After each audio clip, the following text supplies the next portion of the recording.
아침 말씀. 오늘 본문 말씀은 신명기 24장 1절에서 13절입니다.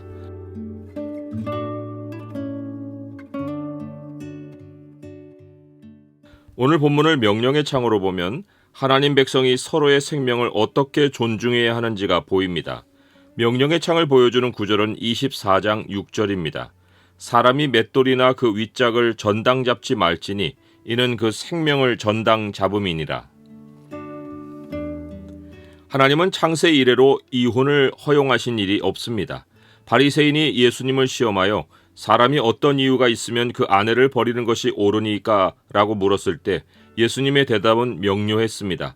사람을 지으시니가 본래 그들을 남자와 여자로 지으시고 말씀하시기를 그러므로 사람이 그 부모를 떠나서 아내에게 합하여 그 둘이 한 몸이 될지니라 하신 것을 읽지 못하였느냐. 그런즉 이제 둘이 아니요 한 몸이니 그러므로 하나님이 짝지어 주신 것을 사람이 나누지 못할지니라. 이 대답을 들은 바리새인은 매우 의아해했습니다. 신명기 규례가 이혼을 허용하고 있었기 때문입니다. 바리새인은 예수님께 다시 물었습니다. 그러면 어찌하여 모세는 이혼 증서를 주어서 버리라 명하였나이까?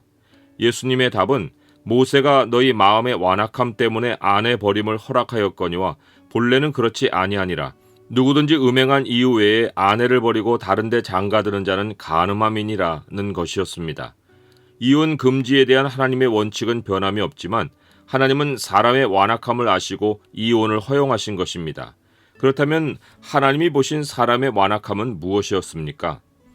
남자가 여자에게 이혼 증서를 써서 여자를 자기 집으로 내보내는 이유는 아내를 맞이하여 데려온 후에 아내에게 수치되는 일이 있음을 발견해서입니다. 수치되는 일은 불결한 것과 같은 말로 벌거벗겨진 것이란 뜻입니다. 결혼하기까지는 은밀히 감춰 있던 것이 결혼 후에 노출된 것입니다. 이 수치되는 일은 여자가 처녀가 아닌 사실일 수 없습니다. 이 경우는 사형에 해당했습니다.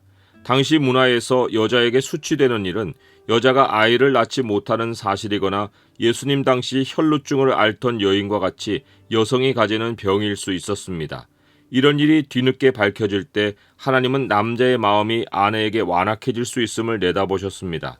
물론 아브라함처럼 모든 남자가 아이를 갖지 못하는 아내에게 완악해진 것은 아니지만 어떤 경우는 남자가 계보를 이어가지 못한다고 생각하여 아내를 학대할 수 있었고 아내의 병으로 성관계가 거부되면 아내를 미워할 수 있었습니다. 하나님은 마음이 완악해진 남자에게서 여자를 보호하는 장치로 남자가 이혼 증서를 써서 법적으로 여자를 버리는 일을 허용하셨습니다.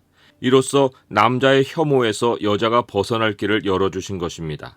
남자는 자기 마음에 들지 않는 여자를 버릴 권리를 당연하게 행사했다고 생각하겠지만 하나님은 역으로 남자의 완악함을 이용하여 여자를 구원할 길을 여신 것입니다.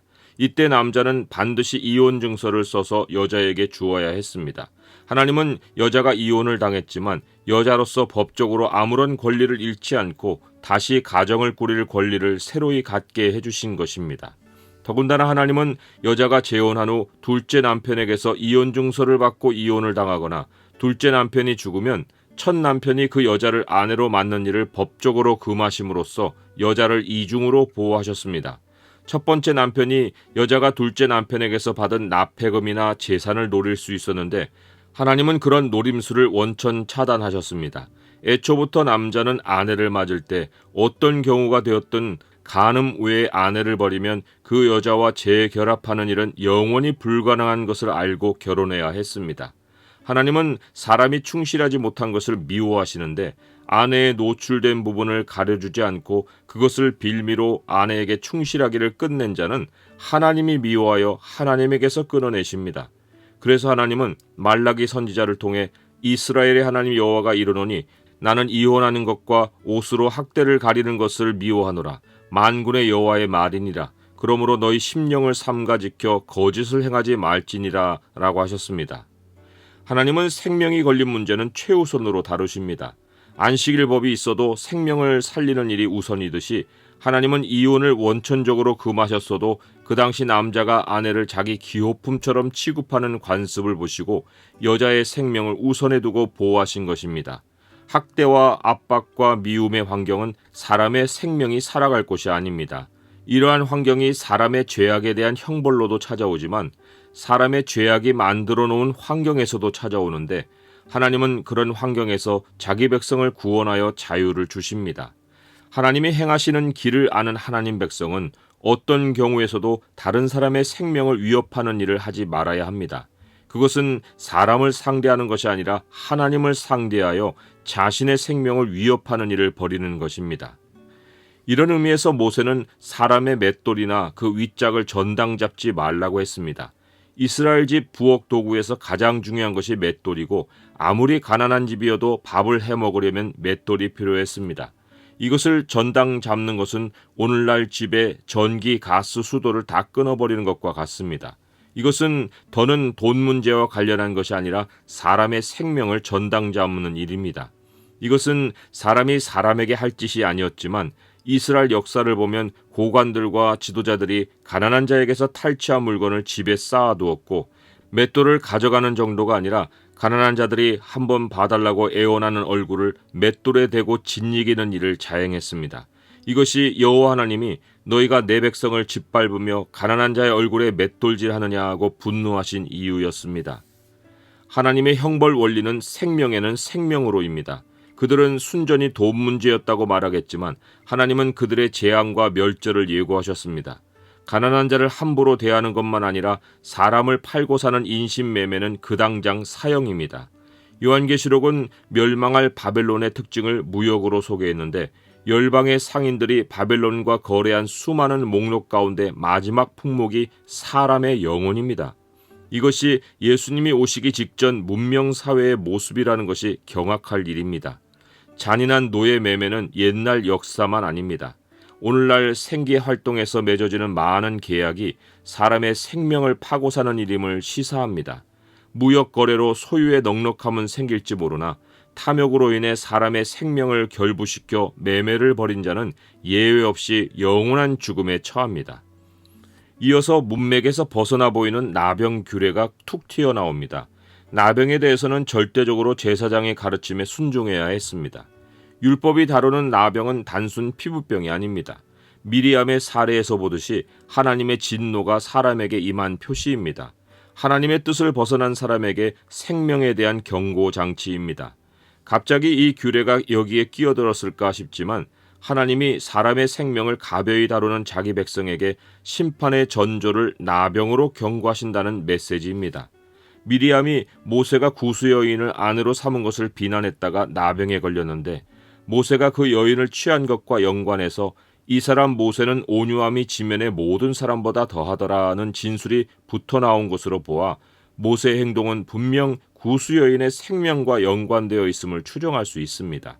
모세는 여호와께서 미리암에게 행하신 일을 기억할지니라고 했는데 매우 다양한 면을 되돌아보라는 명령입니다. 본문의 정황과 연결해서 되돌아볼 것은 남의 생명을 소중히 여기지 않으면 생명의 위협이 되는 일이 하나님으로부터 임하고 이 문제는 다른 어떤 방도로도 해결이 안 되고 말씀의 인도를 따르는 것만이 해결책이라는 것입니다. 마지막으로는 이웃에게 구워줄 때 전당물을 취할 수 있으나 빚진 자의 집에 들어가서 취하여 나오지 말고 전당물을 취했으면 해질 때에 반드시 돌려주라는 규례입니다. 사실 이렇게 빨리 돌려줄 것이면 전당물을 취할 이유가 처음부터 없습니다. 그러나 율법이 쌍방에게 가르치는 교훈이 있습니다. 구워주는 사람에게는 빚진 사람의 생명을 존중하라는 것입니다. 돈을 빌린 자에게는 빚을 지는 것이 삶의 자리를 하루아침에 다 빼앗길 수 있을 만큼 심각한 사안임을 깨달으라는 것입니다. 이것이 상호 이해되는 가운데 돈을 가진 형제는 가난한 형제의 삶을 살펴 생계를 위해 돈을 구워줘야 하고 빚을 진 형제는 생명의 자리가 더는 위협받지 않기를 하나님께 기도하며 자기 생계를 도와주고 저당물을 해지기 전 돌려준 형제에게 감사해야 합니다. 생명이 철저히 보호받고 생명이 존중되는 사회가 하나님 백성의 공동체이고 우리의 영원한 본향의 모습입니다.